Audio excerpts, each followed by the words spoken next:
Back again. So today on Weekend at Bernie's, we have this 8.8 Ford axle out of an F-150, and as you can see by some of the marks here, we got some cut marks here, and on this side we got some cut marks here.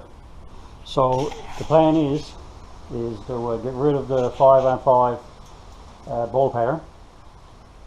Well, that's right. Ford is actually 5 and 5.5 bolt pattern, and we're going to put some 5 and 4.5 wheel bolt pattern into it. And in doing that, we ends up with a rear end that's easy to get clutches for, and a lot easier to get vehicle ratios.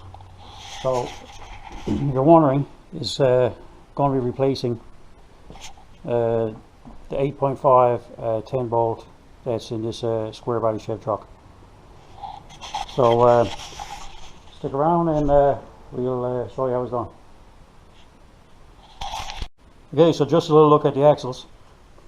We have these lined up flange to flange, and you come over here and you can see she's a ½ inch shorter on that one. And if you pull these out over here and line these up, we already measured, but it's 2 5/8 shorter on that one. So as you can see, that's why we got the cut marks here. So what we're going to do now, we're going to get a pipe cutter and just cut the piece out of the housing. And we do that shortly. Well, you can also see there as well, I put a scribe line with the angle grinder on here, so when we cut this off, we know what way to clock this back in the proper direction. And this is how you cut a rear end axle. He gets an assistant because it's her truck, and she's trying to cut the axle housing off. Is she having a ball?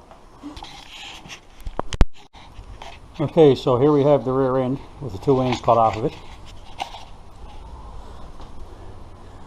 And in case you want to see, that's what the inside of it looks like.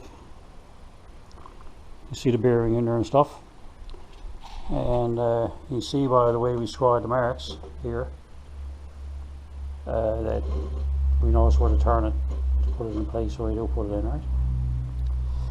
So the thing is, now we'll get a file and take the jagged edges off it, the little fewest there, and we get it fit nice and flat, and then we'll start lining everything up, tacking it in, and eventually welding it in.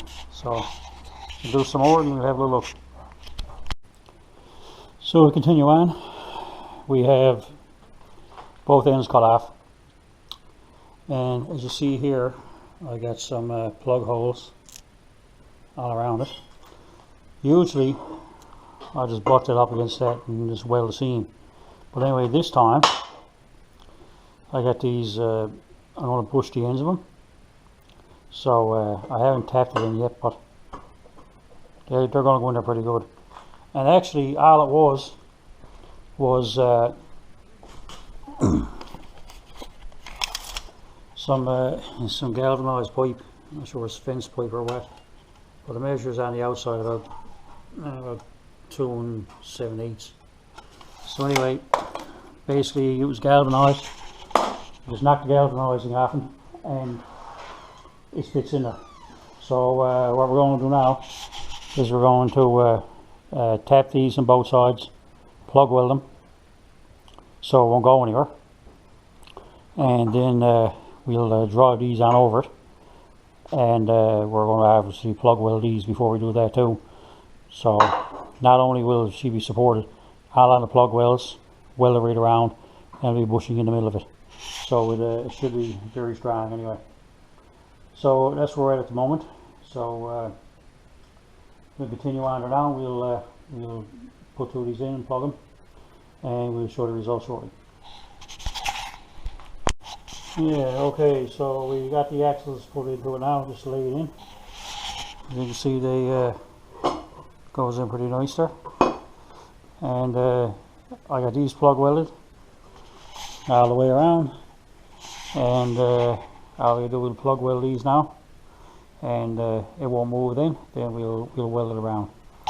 And that's that side, and as you can see, we have the other side done as well. We're in the same situation with this one here. Got to finish plug welding these, and we'll weld it around. So, which is a good thing too, because once you plug weld the welds and we go to weld it around, we won't get any moving around with this while we're welding it. You know, obviously a lot of times it dries towards the heat, but that'll actually help stop it there. So okay, so we'll finish welding that up and we'll continue on.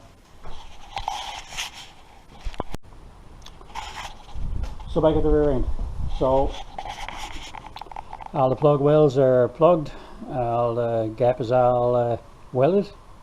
Got that on that side. Done over here as well. I'll clean it up nice.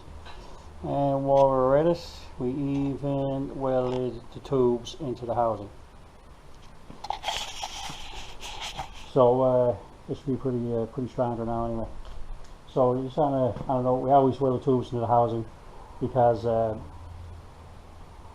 if it is raced at some point or whatever, a lot of times when you when your slicks hooks the track really well, or if you're making enough power, or just over time, these plug welds right here, they're the only thing that keeps the tube from rotating in the housing. There's probably obviously more than one plug into it. It's probably three, at least three in each tube. But they have been known to break loose here, and the easy way to tell is sometimes the truck won't sit, or most of the cars we don't know it, but the cars won't sit level, or you see the pinion will actually tip up, and something tipped up some badly, bent drive shafts or stuff like that. So we're all got our all welded here now, so next thing is move on to the brakes and get some of that stuff to get out. Okay, so we got the 10 bolt out of the truck, and as you can see we have the 8.8 in there with the brackets tacked there for now, shock brackets tacked on, and like I said, we also have these welded in. So anyway, it's time now to take the axle out and do the finish welding on it.